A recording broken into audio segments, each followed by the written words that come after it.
जी बिस्मिल्लाहिर्रहमानिर्रहीम।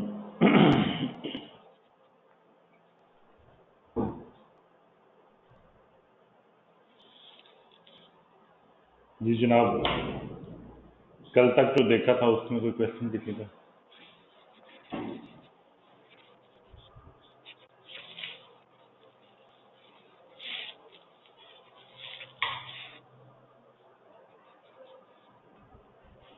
कोई क्वेश्चन नहीं सर। ग्रेट। अच्छा जी, कल हम पहुंचे थे प्रोडक्शन तक कि जनाब हमारे पास रिसोर्सेज, नीड्स, वो सारी चीज़ें तो हमें समझ आ गई और टाइप ऑफ रिसोर्सेज की भी समझ आ गई, स्केर्सिटी की भी समझ आ गई कि रिसोर्स स्केर्स होते हैं, अनलिमिटेड रिसोर्स नहीं है, महदूद तादाद के अंदर है। तो वो स्केर्सिटी का कॉन्सेप्ट भी हमें पता चला, रैशनैलिटी का कॉन्सेप्ट भी देख लिया हमने, प्रोडक्शन के हवाले से आप कॉस्ट का concept, explicit cost, implicit cost, opportunity cost, वो सारे कॉन्सेप्ट हमने देख लिए। और फिर हम देखना चाह रहे थे कि प्रोडक्शन, और प्रोडक्शन के अंदर फिर हम देख रहे हैं कि जनाब ये तो सारी बातें आपकी ठीक हो गई कि हम फैक्टर ऑफ प्रोडक्शन की कल हमने बात की थी कि सर कुछ फैक्टर ऑफ प्रोडक्शन होते हैं जिनको कोई यूज करके हम प्रोडक्शन का काम करते हैं, वो प्रोसेस के लिए इस्तेमाल होते हैं। Factors of production, FOP।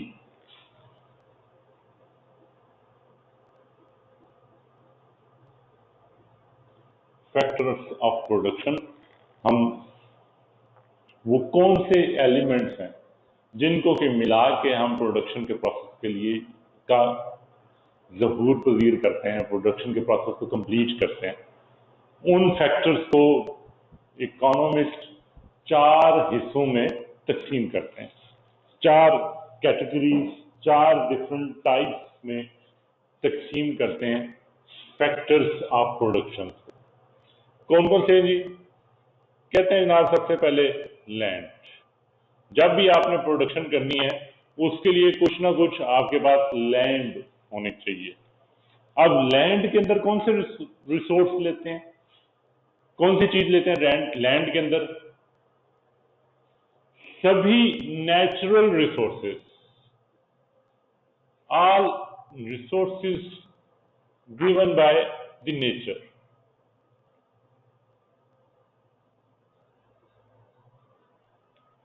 हम फैक्टर ऑफ प्रोडक्शन के अंदर क्या देख रहे हैं कि जनाब एक प्रोडक्शन करनी है, प्रोडक्शन के लिए क्या क्या चीजें चाहिए, जो कल आप बात कर रहे थे कि जनाब जब आपके पास जमीन मौजूद है, उससे आपने गंदम उगानी है, तो आपको पहली बात है कि जमीन चाहिए। अगर आपके पास जमीन ही नहीं है तो गंदम उगाने का कॉन्सेप्ट आप चला ही नहीं सकते।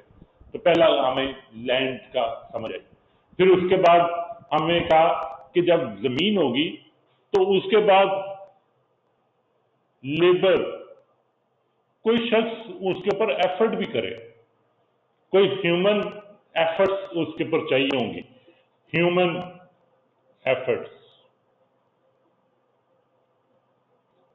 अगर ये ह्यूमन एफर्ट्स नहीं होंगी, आप उगाएंगे नहीं, बीज को बोएंगे नहीं, उसको पानी नहीं देंगे, उसकी देखभाल नहीं करेंगे, तो आप जमीन से गंदम नहीं उगा सकेंगे। फिर कहा जनाब ये बातें तो आपकी समझ आ गई, लैंड और लेबर की तो बात समझ आ गई, लेकिन कहा इसके अलावा जो बीज खरीदना है उसके लिए, जो आपने बीज को बोना है उसके लिए आपको कोई हल चाहिए होगा, उसके लिए कोई आपको औजार चाहिए होंगे। अगर वो औजार नहीं होंगे, वो हल आपके पास नहीं होगा, फिर जब आपने कट करना है, उसको रीप करना है, अपनी जो आपकी फसल है उसको जब काटना है, उसके लिए भी आपको औजार चाहिए।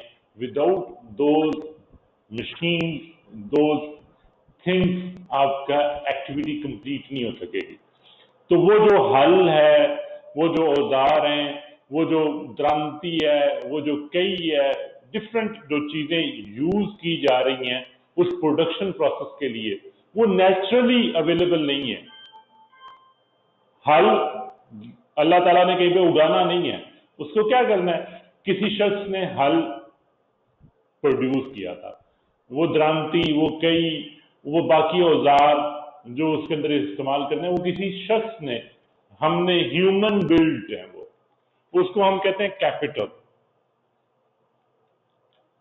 कैपिटल कैपिटल चाहिए जनाब, जो ऐसे रिसोर्सेज, ह्यूमन मेड रिसोर्सेज।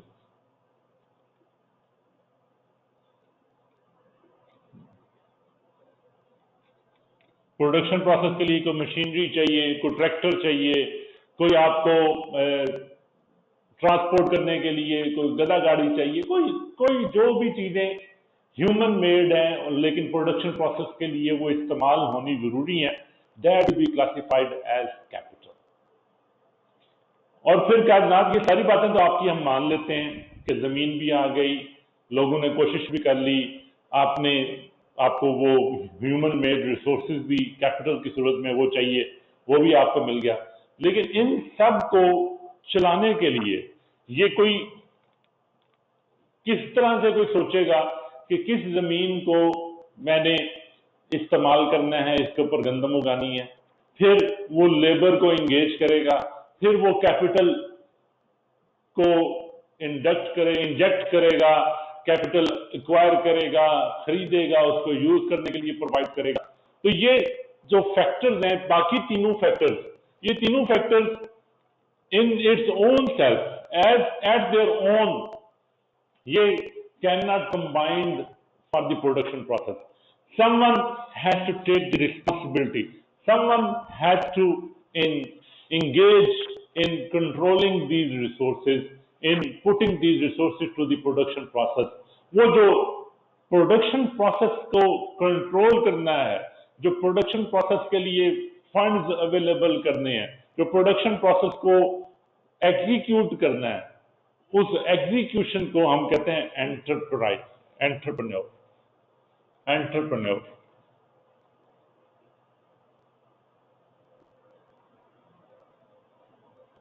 ये जो engages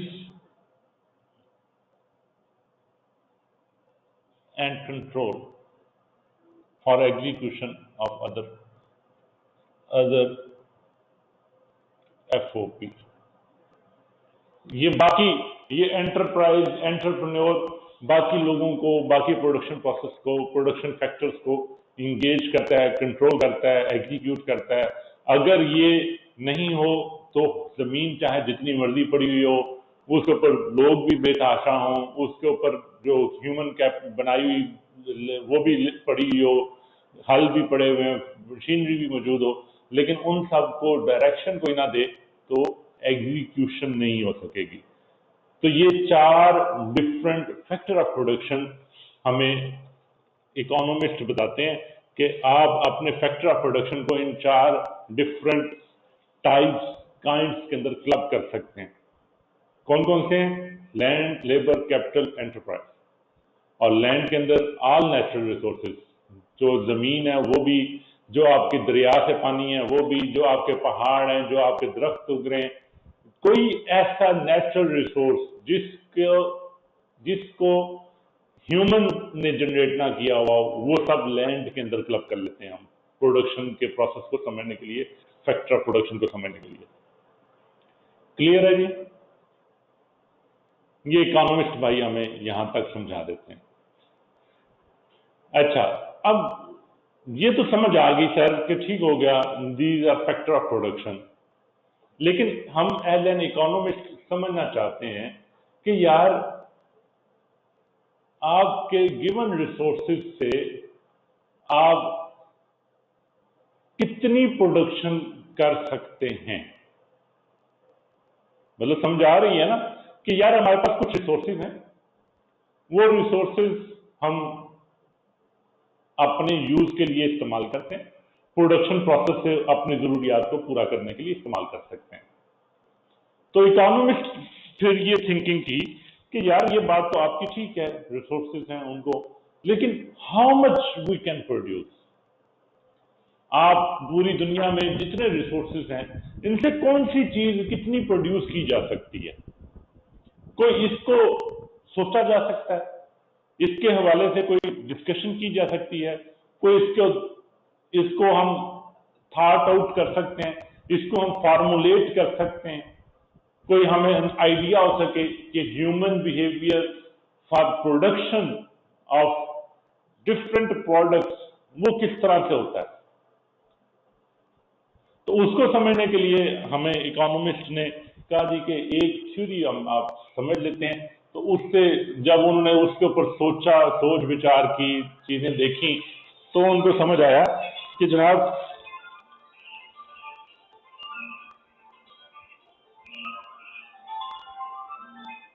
सोच विचार की तो समझ आया कि जनाब जो आपके पास रिसोर्सेज हैं, अगर हम इन सब रिसोर्सेज को, इकोनॉमिस्ट क्या करते हैं, वो चीजों को आसान कर लेते हैं समझने के लिए आसान कर लेते हैं। हमें इकोनॉमिक्स पढ़ने में हमें इस चीज को ख्याल जरूर रखना है कि हमने जो कल बात की थी, क्योंकि ये सोशल साइंस है, इसके अंदर ह्यूमन बिहेवियर का एलिमेंट है। ह्यूमन बिहेवियर के एलिमेंट की वजह से वेरिएबल और इम्पैक्ट्स ऑफ उसके डिफरेंट नताइज वो बहुत सारे हैं, लेकिन तमाम रैशनल लोगों का बिहेवियर एक जैसा होगा, उसको हम अंडरस्टैंड करने की कोशिश करते हैं इकोनॉमिक्स में। ठीक है जी? हाँ जी, जाग ही रहे हैं, सब जाग रहे हैं या फिजा और नुमान ही जाग रहे हैं?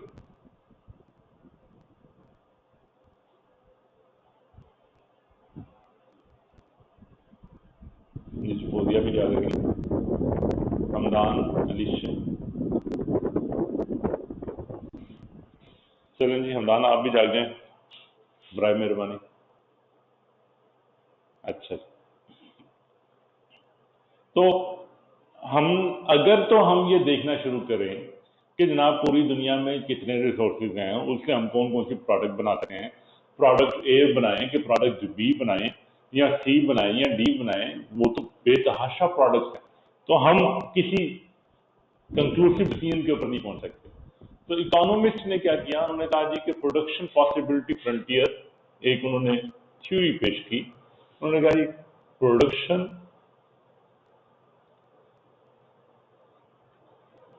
पॉसिबिलिटी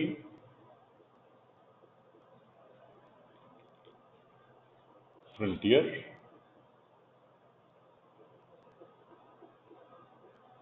जिसको उन्होंने कहा प्रोडक्शन पॉसिबिलिटी कर्व भी कहते हैं। दो नाम देते हैं इसके, प्रोडक्शन पॉसिबिलिटी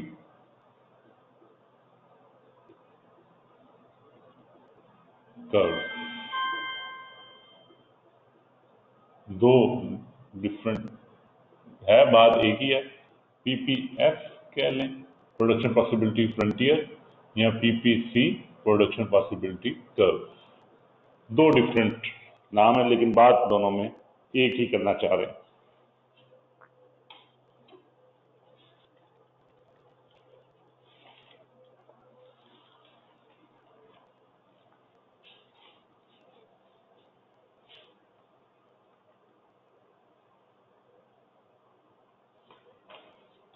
अच्छा जी, प्रोडक्शन पॉसिबिलिटी फ्रंटियर में क्या कहते हैं, वो कहते हैं जी आप काम को आसान करें, मुश्किल ना करें काम को।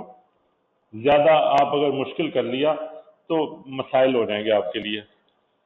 तो काम आसान करते हैं, सादगी के साथ हम डिस्कस करते हैं कि हम बजाय इसके कि बहुत सारी प्रोडक्ट्स और उनकी बिहेवियर को समझने की कोशिश करें, सिर्फ दो प्रोडक्ट्स ले लें। We will be discussing only two products,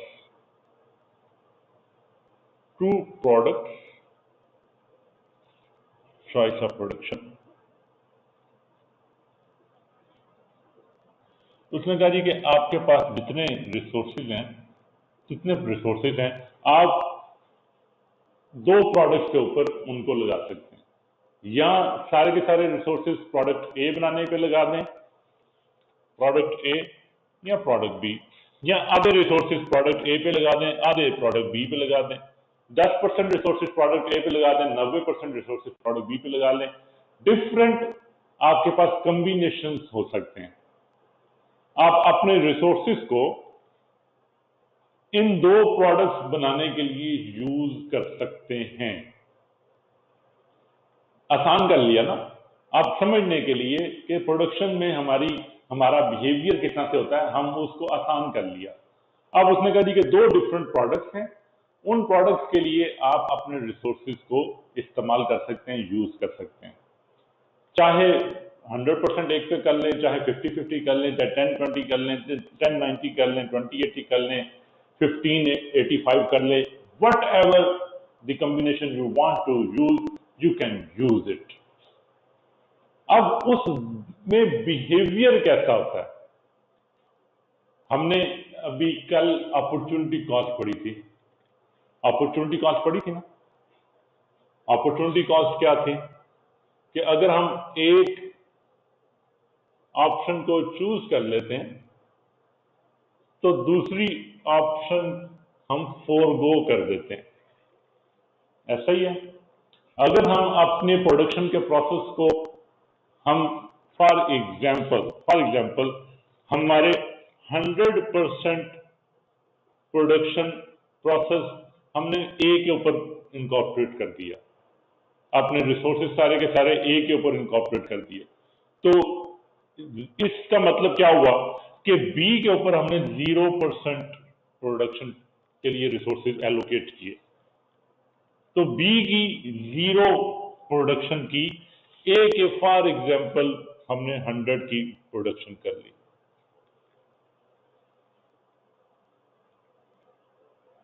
और इसी तरह से एग्जाम्पल है कि बी में हमने 100% रिसोर्सेज बी में यूज कर लिए और बी की फॉर एग्जाम्पल हमारे 100% यूज करके भी 10 की प्रोडक्शन कर सके। तो जब हमने बी में 100% यूज किए तो अपॉर्चुनिटी कॉस्ट क्या हुई? हमने ये फोरगो कर दिए, यहां पे हमें 0 प्रोडक्शन मिली। अब अपॉर्चुनिटी कॉस्ट का कॉन्सेप्ट क्लियर है कि नहीं है? अब अपॉर्चुनिटी है कि if you want to get 100 units of product A, you will have to sacrifice 10 units of product B, क्योंकि आप 0 यूनिट्स प्रोडक्ट बी के ले पाएंगे। और vice versa, if you want to have 10 units of product B, you will have to sacrifice 100 units of product A, क्योंकि आप 100 units नहीं उसके प्रोड्यूस कर सकेंगे, क्योंकि सारे के सारे रिसोर्सेज आपने प्रोडक्ट बी की प्रोडक्शन के लिए एलोकेट कर दिए हुए हैं। आप प्रोडक्ट ए के ऊपर कुछ भी प्रोड्यूस नहीं कर सकेंगे। क्लियर है? अच्छा जी, अब दूसरा एक इसमें इसी के आगे थोड़ा सा जो अब टेक्निकल एलिमेंट है, थोड़ा सा उसमें, सर ये बात तो आपकी ठीक है कि हम 100% को अगर एलोकेट करते हैं, 100% फोरगो कर देते हैं, तो हमारी बात समझ आती है, दुरुस्त आपने सही बात कही।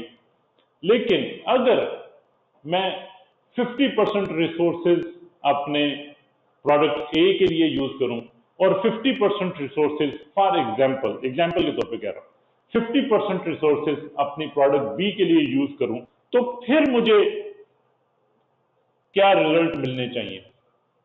50% रिसोर्सेज प्रोडक्ट ए के लिए और 50% रिसोर्सेज प्रोडक्ट बी के लिए यूज करूं, तो मुझे क्या रिजल्ट मिलने चाहिए? प्रोडक्ट ए और प्रोडक्ट बी कितनी प्रोडक्शन होनी चाहिए? आपका क्या ख्याल है? 50% रिसोर्सेज मैंने प्रोडक्ट ए के लिए यूज किए और 50% रिसोर्सेज प्रोडक्ट बी के लिए यूज किए। फिजा का ख्याल है 50 यूनिट्स ऑफ प्रोडक्ट ए और 5 यूनिट्स ऑफ प्रोडक्ट बी। बाकी लोगों का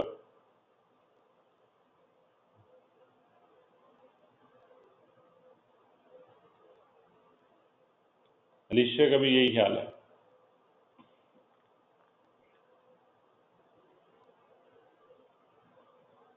बाकी को हिम्मत करेगा कि हम उसी से जवाब का इंतजार करेंगे? अच्छा, नुमान ने भी हिम्मत की, 50 और 5, ठीक है। अच्छा जी, सभी का मेरा ख्याल है कंसेंसस हमारा क्लास में ये बन रहा है कि सर अगर 50% आपने रिसोर्सेज इस्तेमाल किए प्रोडक्ट ए के ऊपर, तो इसका मतलब है कि जो 100 यूनिट्स उसके प्रोड्यूस होते, अगर हम 100% रिसोर्सेज इस्तेमाल करते तो 100 यूनिट्स प्रोड्यूस होते। अब आपने क्योंकि 50% रिसोर्स इस्तेमाल किया तो उसका जितने यूनिट्स प्रोड्यूस होने थे उसका हाफ कर लें, तो आप 50 यूनिट्स प्रोड्यूस कर लेंगे। और इसी तरह से सेम गोल थे कि आप 100 जब यूज करते थे तो 10 यूनिट्स बनते थे, जब आप 50% यूज कर रहे हैं रिसोर्सेज तो 5 यूनिट्स बन जाएंगे। लेकिन सर इसमें जो टेक्निकल एलिमेंट मैं आपसे डिस्कस करना चाह रहा था कि आपके सारे रिसोर्सेज हर प्रोडक्ट बनाने के लिए इक्वली एफिशिएंट नहीं होते। अगर फॉर एग्जाम्पल हम इकोनॉमिक्स में बहुत सारी दफा ये यूज करते हैं, if product A is guns है and product B is butter, तो आपके जो सारे रिसोर्सेज के अंदर कौन कौन सी चीजें आ गई? आपके मेटल भी आ जाएगी, आपके मशीनरी भी आ जाएगी, आपके ह्यूमन भी आ जाएंगे जो कि गन्स बनाने के माहिर हैं, कोई बटर बनाने के माहिर हैं, कोई डॉक्टर हैं, कोई आर्किटेक्ट है, कोई इंजीनियर है, आपके रोड्स हैं, आपकी सारे रिसोर्सेज। तो वो सारे रिसोर्सेज जो आप कह रहे हैं कि आपने अपनी इकोनॉमी के सारे रिसोर्सेज गन्स बनाने के लिए लगा दिए, तो भाईजान उसके अंदर जो बटर बनाने वाला जो बैफलो है, जो दूध है, उस रिसोर्स का तो गन बनाने के अंदर कोई अमल दखल ही नहीं है। उस रिसोर्स का गन्स की प्रोडक्शन के लिए तो कोई फायदा ही नहीं है, ऐसा ही है। और इसी तरह आपकी जो मशीन्स हैं, हो सकता है बड़ी बड़ी मेटल्स हैं, आपके जो खेत हैं, गंदुम है, आपके मादनियात है, उसका शायद बटर बनाने के लिए कुछ फायदा नहीं है। तो रिसोर्सेज की efficiency for the production of different product is different. आप ये नहीं कर सकते जो अभी हमने यहां पे आपने जिस नतीजे से निकाला था कि अगर 100% रिसोर्सेज आपने इसको प्रोड्यूस करने पे लगाए तो 100 था, आपने अगर 50% रिसोर्सेज लगाए तो 50।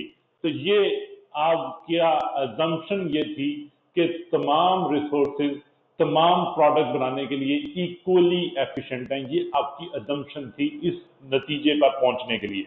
लेकिन जब हम फैक्चुअल पोजीशन देखते हैं तो ऐसा नहीं है।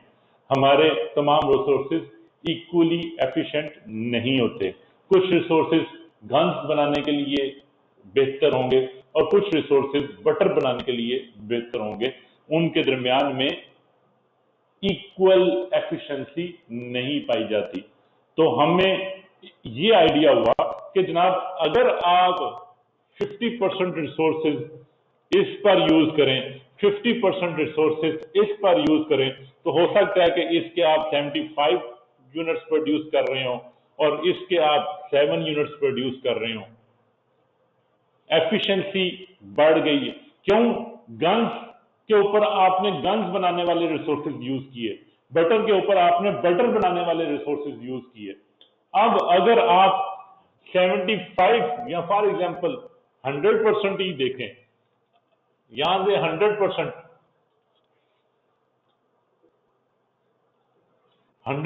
रिसोर्स यूज करते हैं तो सिर्फ 7 से 10, बाकी 50% से 3 यूनिट्स का ही सिर्फ इजाफा हो पा रहा है। यहां से आपने 100 यूनिट्स परसेंट किया तो 75 से 100 सिर्फ 25 यूनिट्स का इजाफा हो पा रहा है। पहले 50 यूनिट से 75 यूनिट्स का इजाफा हो सका था 50% से, अगले 50% से सिर्फ 25% का इजाफा हो पाया। क्यों? क्योंकि वो रिसोर्सेज वो थे जो कि गन्स बनाने के लिए उतने एफिशिएंट नहीं थे। पहली प्रायोरिटी के अंदर जब आप 50-50 की तकसीम की, उस वक्त आपने गन्स बनाने वालों पे गन्स के एफिशिएंट रिसोर्सेज लगा दिए, बटर के लिए आपने बटर के लिए एफिशिएंट रिसोर्सेज लगा दिए। और अल्टीमेटली जब आप 90% पे पहुंचेंगे तो हो सकता है कि आप जो बैफलोज, काउज, ड्रफ्ट, उसको आप गन्स की प्रोडक्शन के लिए यूज करें तो उससे कोई हमारे प्रोडक्शन के अंदर इजाफा ना हो सके। क्लियर है जी? Production possibility, efficient resources, different resource की डिफरेंट एफिशिएंसी है। और एक सवाल इसके अंदर और भी वो करता है कि जनाब आपके स्केर्सिटी का कॉन्सेप्ट यहाँ पे कैसे डिस्कस हुआ? तो भाई ये स्केर्सिटी का कॉन्सेप्ट ही हो रहा है कि आप एक 100 यूनिट से ज्यादा प्रोड्यूस करना भी चाहें तो नहीं कर सकते। क्यों नहीं कर सकते? भाईजान हमारे पास रिसोर्स स्केर्स हैं। अगर हम 100 यूनिट से ज्यादा प्रोड्यूस करना चाहें गन्स, तो उसके लिए जो रिसोर्सेज चाहिए वो रिसोर्सेज हमारे पास नहीं है। हम स्केर्स रिसोर्सेज की वजह से, रिसोर्सेज की अनअवेलेबिलिटी की वजह से अपने प्रोडक्शन को अनलिमिटेड नहीं कर सकते। There must be some limit. हर रिसोर्स, हर जो आउटपुट है, प्रोडक्शन है, वो हमारी किसी न किसी लिमिट के अंदर कैद हो जाती है। हम तो ये चाहेंगे कि हमारी प्रोडक्शन की कोई लिमिट ना हो, हम जितना मर्जी चाहे वो प्रोड्यूस करना चाहे कर सकें, लेकिन हमारी प्रोडक्शन की लिमिट आ जाती है। क्यों लिमिट आ जाती है? क्योंकि हमारे पास रिसोर्स स्केर्स हैं, थोड़े हैं। उन स्केर्सिटी की वजह से we are compelled to limit our production हमारी लिमिट में आती है। अच्छा जी, फिर इकोनॉमिस्ट में आगे भी हमने बेतहाशा दफा इस्तेमाल करना है इसको, और ग्राफ के जनाब ये बात आ गई तो हर इकोनॉमी के अंदर हर जगह पे कोई नंबर्स तो एक जैसे नहीं होंगे, लेकिन इस थिंकिंग से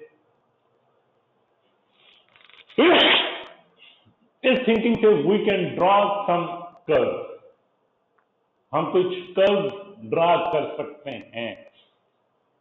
इस जो अभी हमारे पास थिंकिंग आई है, इस थिंकिंग की बेस के ऊपर we can easily draw some curve कि जनाब प्रोडक्शन पॉसिबिलिटी फ्रंटियर की जो कर्व है उसकी शक्ल कैसी होगी, how it will be looking like, उसकी शक्ल कैसी होगी, किस तरह की होगी। तो उसके लिए जरूरी है हमें 3 कर्व्स को समझना, जिसको कि हमें बाद में भी इस्तेमाल बहुत सी जगहों के अंदर करना है कि कर्व्स की जो शक्ल है उससे हमें आइडिया हो जाता है कि ये दो जो डिफरेंट प्रोडक्ट्स के दरमियान में रिलेशनशिप बिल्ड किया जा रहा है, इस रिलेशनशिप का मतलब क्या है। 3 different types of curve economics में आपको देखने में मिलेंगी।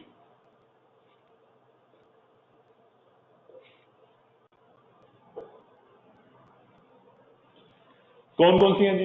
एक तो आपकी कर्व है, इफ वी हैव, मैं इसको यहाँ पे, this is Y axis, this is X axis, this is Y, this is X, this is Y, this is X, this is 0 0 and 0। एक है आपकी कर्व स्ट्रेट लाइन कर्व।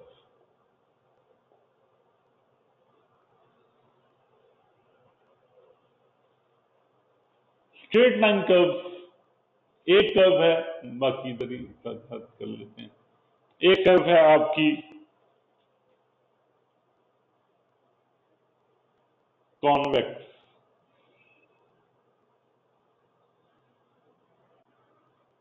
और एक कर्व है आपकी concave. 3 different types of curve हैं।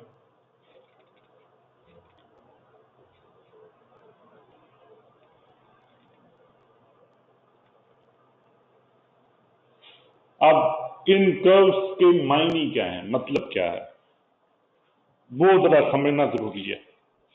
एक दफा आपको यहां पे समझ आ गई तो आगे बहुत सी जगहों के अंदर हमने इस्तेमाल करना है, तो वहां पे आपके लिए आसानी हो जाएगी। जब हमने यहां पे बात कही कि जनाब ये जो हमारे पास स्ट्रेट लाइन है,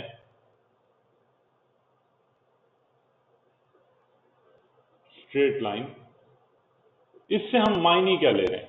इसका मतलब है, स्ट्रेट लाइन का मतलब है, स्ट्रेट लाइन का मतलब है जनाब कांस्टेंट स्लोप है।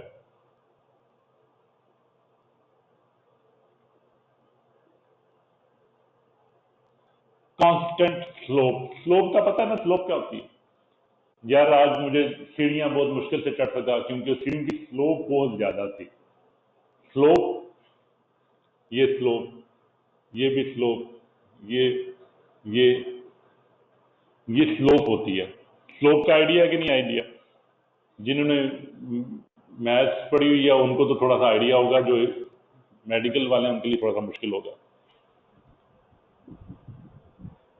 मैट्रिक में भी कहीं कहीं भी हमने पढ़ा होगा स्लोप, स्लोप ऑफ कर्व और उस तरह की बातें हमने देखी होंगी। अच्छा, स्लोप का आइडिया है, चलें गुड। तो यहां पे हम बात क्या कर रहे हैं? कांस्टेंट स्लोप है।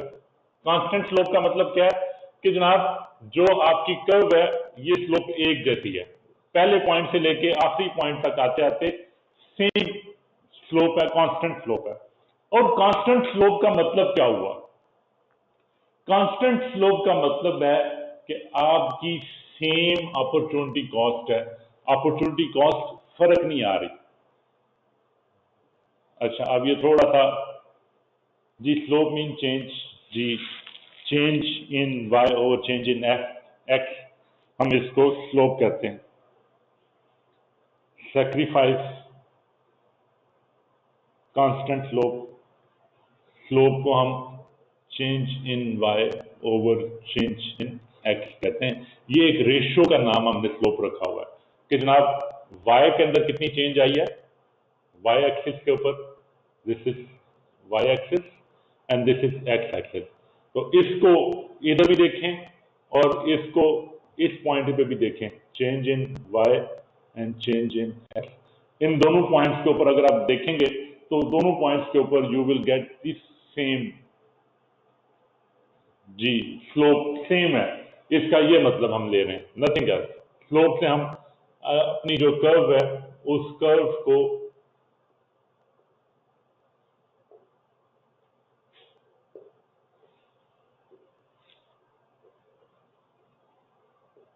अंडरस्टैंड करने के लिए हम स्लोप की मदद लेते हैं। क्लियर है जी? कोई इसमें मुश्किल तो नहीं है, क्योंकि यहां से ये काफी हमने आगे, काफी कॉन्सेप्ट को हमने आगे इसको यूज करना।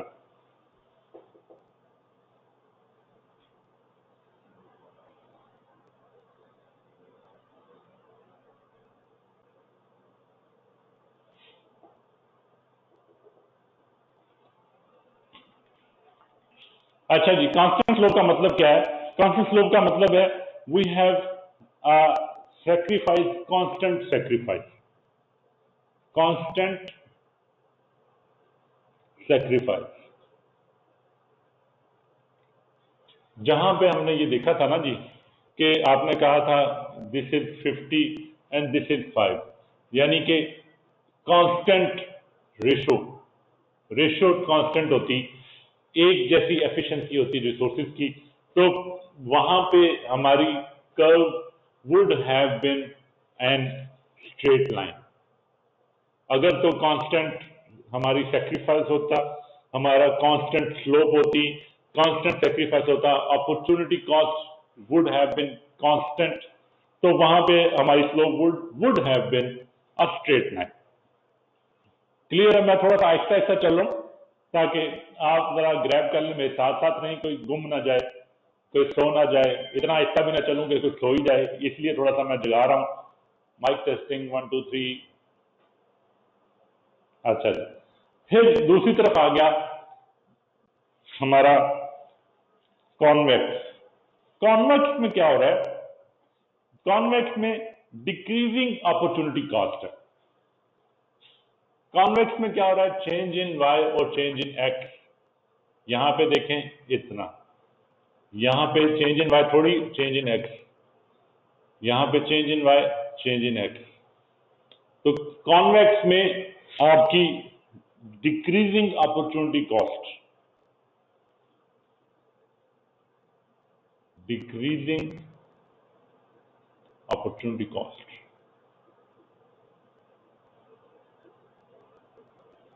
डिक्रीजिंग अपॉर्चुनिटी कॉस्ट का मतलब क्या है कि जो हमने ये बात कही थी कि जनाब सैक्रिफाइस हमें करना पड़ेगा,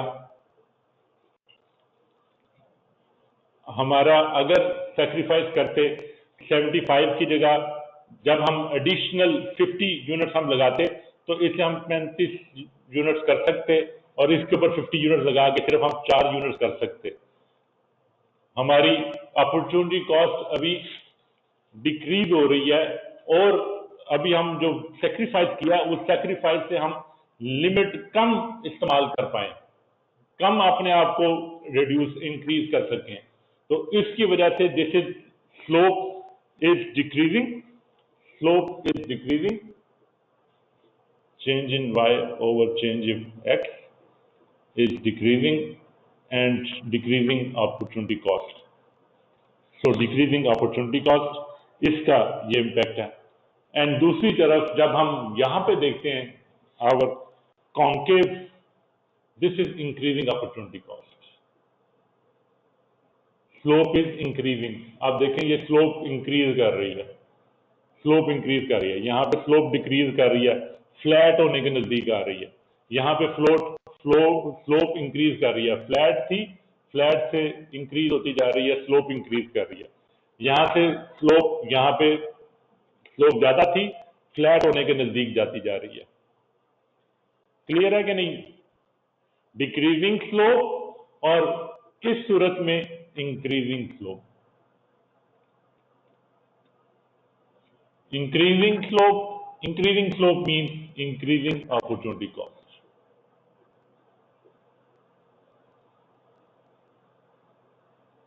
Increasing opportunity cost हमारी PPF होगी। क्यों PPF होगी?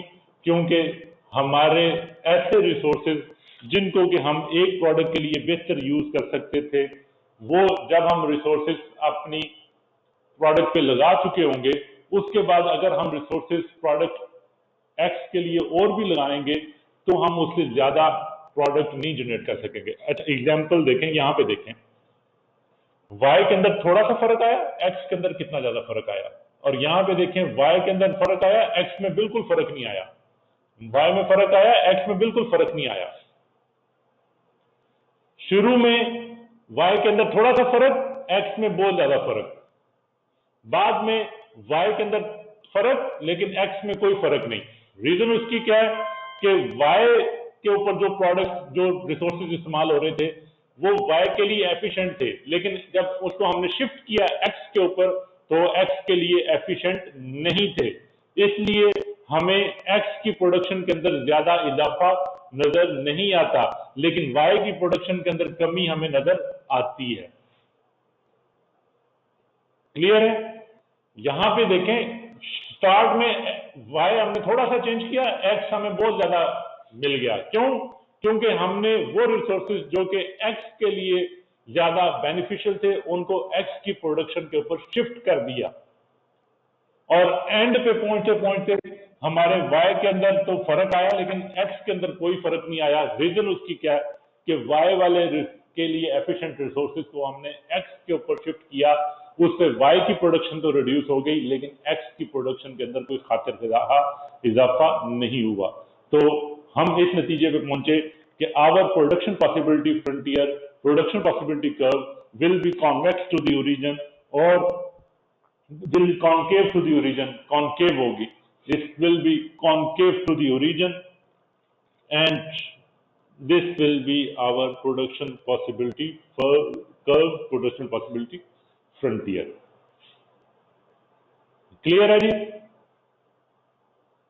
हम किस नतीजे से पहुंच रहे हैं ये देखें। इकोनॉमिस्ट भाई ने क्या किया, उन्होंने बड़े तरीके के साथ, बड़े मामलात को समझते हुए उन्होंने कहा जी कि कोई एग्जाम्पल तो हम जनरेट नहीं कर सकते नंबर्स के साथ कोई इस तरीके की, लेकिन हम आपको एक पैटर्न बता सकते हैं कि ह्यूमन किस तरीके के साथ अपने रिसोर्सेज को यूज करेगा। Production possibility frontier, production possibility curve के जरिए से हम एक पैटर्न आपको बता सकते हैं, और उस पैटर्न के जरिए से यू कैन डिटरमिन एनीथिंग। आपको जब पता चल गया कि जनाब this is our production possibility frontier. आप उस प्रोडक्शन पॉसिबिलिटी फ्रंटियर से डिफरेंट आपने नतायज आहज करने हैं। दिस इज आवर पीपीएफ, ये हमारा पीपीएफ है। किसी एक कंट्री का, किसी एक इकोनॉमी का product A and product B के दरमियान पीपीएफ एक है।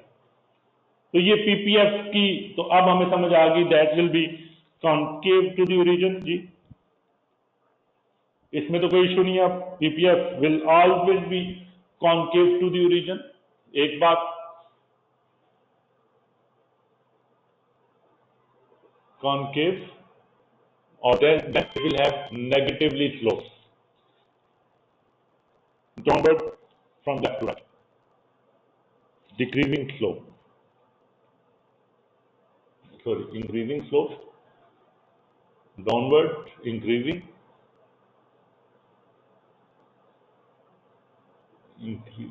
slope,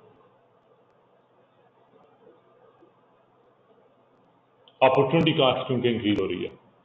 ये दो खसूसियात हमें production possibility frontier, production possibility curve के हवाले से क्लियरली पता चल गई। अब उसके अंदर कहते हैं जी अच्छा डिफरेंट, ये एग्जाम में काफी दफा पूछा जा चुका हुआ है कि जी दो, एक पॉइंट है point X, point Y and point Z, जो कि कर्व के ऊपर है। इन पॉइंट्स का क्या मीनिंग है, इससे हमें क्या समझ आती है? Point Y is unattainable. Unattainable हमारे स्केर्सिटी की वजह से हमारे पास रिसोर्सेज इतने नहीं है कि हम इतने यूनिट्स ऑफ एक्स और इतने यूनिट्स ऑफ वाई बना सकते हैं।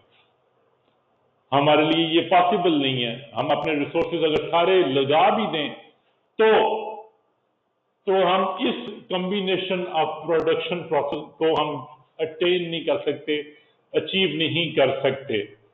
वाई जो कि कर्व के राइट साइड के ऊपर, anything on the right side of the curve is unattainable, unachievable.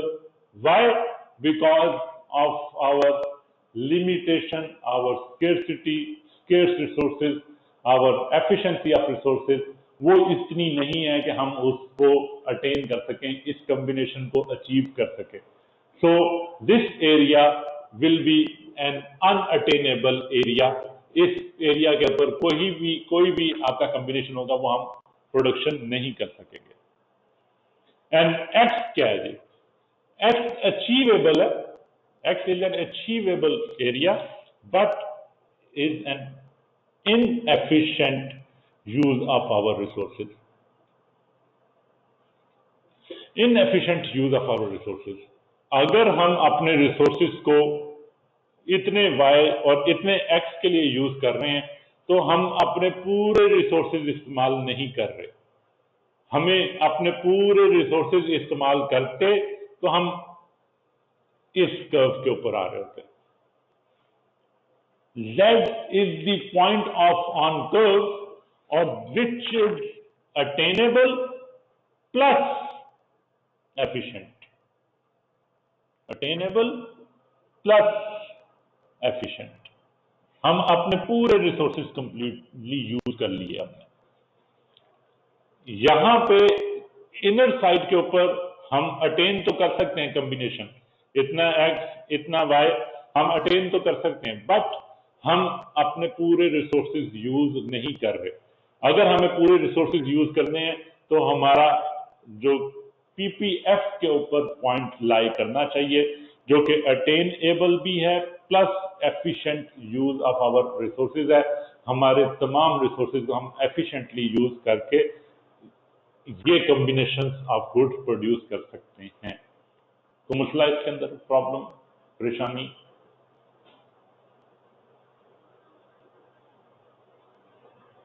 जी हमदान ने भी कह दी कि कोई नहीं है। चलें, गुड है। अच्छा, अब इसके बाद एक क्वेश्चन और आया कि यार ये क्या प्रोडक्शन पॉसिबिलिटी फ्रंटियर हमेशा इसी तरह से ही रहेगा? किसी कंट्री का, किसी इकोनॉमी का प्रोडक्शन पॉसिबिलिटी फ्रंटियर ये समझ आ गई कि this is our production possibility frontier for certain economy, क्या ये हमेशा इसी तरह ही रहेगी, एक ही जगह पे कांस्टेंट रहेगी? उसने कहा नहीं, ये फर्क हो सकती है। फर्क किस तरह होगी कि आपके कोई रिसोर्सेज बढ़ गए, आपके कोई आपने टेक्नोलॉजी की वजह से, पहले अगर आप 1 एकड़ से 1 टन प्रोडक्शन प्रोड्यूस करते थे, अब उसी ने आपने अच्छी टेक्नोलॉजी, अच्छा बीज, अच्छी कोई आपने रिसोर्सेज इस्तेमाल कर लिए, आपने उस 1 एकड़ से 2 टन प्रोडक्शन शुरू कर दी, तो आपके रिसोर्स अगर इफ इक्वली एफिशिएंसी आपने इंक्रीज की, पर ऑल द प्रोडक्ट्स, तमाम प्रोडक्ट्स के लिए इक्वली आपने एफिशिएंटली प्रोड्यूस की, आपके उस रिसोर्स की इंक्रीज की वजह से, तो आपकी production possibility frontier will move to the left, वो लेफ्ट राइट साइड के ऊपर मूव कर जाएगी, एक्सपेंड कर जाएगी। आप अपने अवेलेबल रिसोर्सेज से ज्यादा प्रोडक्शन ऑफ प्रोडक्ट ए और प्रोडक्ट बी ले सकेंगे। ये आपकी शिफ्ट कर जाएगी प्रोडक्शन पॉसिबिलिटी फ्रंटियर, जब आपके रिसोर्सेज और उनकी एफिशिएंसी इंक्रीज कर जाए। तो क्या यार ये दोनों ये इसी तरह से पैरेलली शिफ्ट करनी है? नहीं सर, हो सकता है पैरेलल शिफ्ट ना हो।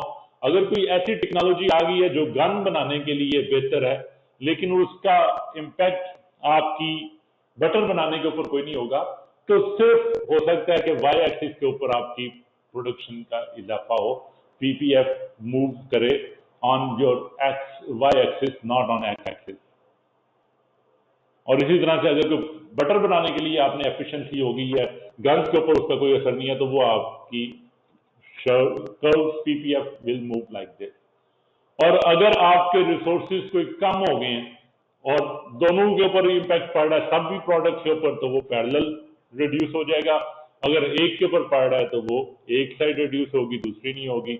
और अगर गन्स के ऊपर नहीं पड़ रहा और उसके ऊपर पड़ रहा है तो उसका। This is how our production possibility curve will be affected. This is how production possibility curve will be affected due to change in our resources, due to change in efficiency of our resources। कोई technology, जिस तरह से आजकल हम देख रहे हैं technology में बहुत ज़्यादा फर्क आ रहा है। पहले प्रोडक्शन हम मैनुअल प्रोडक्शन करते थे, अब मशीन्स के जरिए से करते हैं। पहले हम मशीन्स में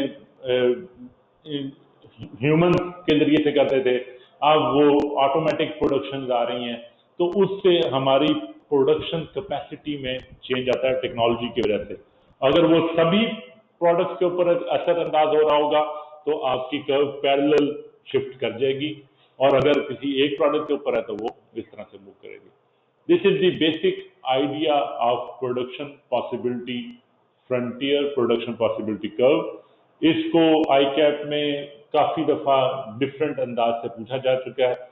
एक तो वो उसने स्केर्सिटी के कॉन्सेप्ट को पूछा, फिर वो ये जरूर पूछता है कि जनाब ये अटेनेबल है, ये नॉन अनअटेनेबल है, ये एफिशिएंट है, ये इनएफिशिएंट है। इन चीजों को वो डिस्कस करता है।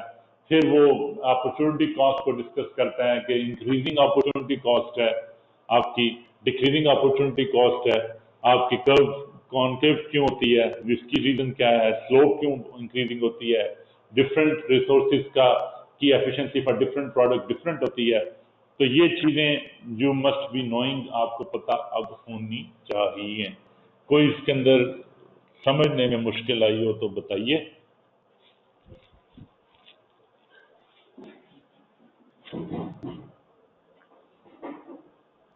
अच्छा जी, इसको आपने जाके बुक से भी देख लेना।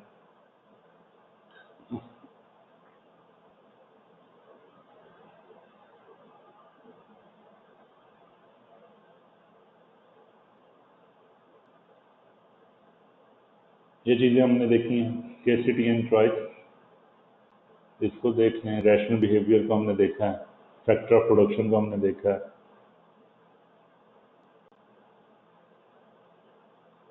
कैपिटल एंटरप्राइज, अपॉर्चुनिटी कॉस्ट को हमने देख लिया है।